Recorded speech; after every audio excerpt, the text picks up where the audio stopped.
Hello, high, good morning সবাইকে। সবাই কেমন আছো জানাবে। আর সকাল সকাল আমি ব্লগটা স্টার্ট করেছি।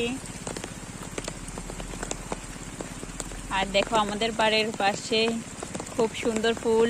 আমি ফুল দিয়েই প্রথম আমার ব্লগটা স্টার্ট করেছি। আর সকাল সকাল আমার স্নান হয়ে গেছে।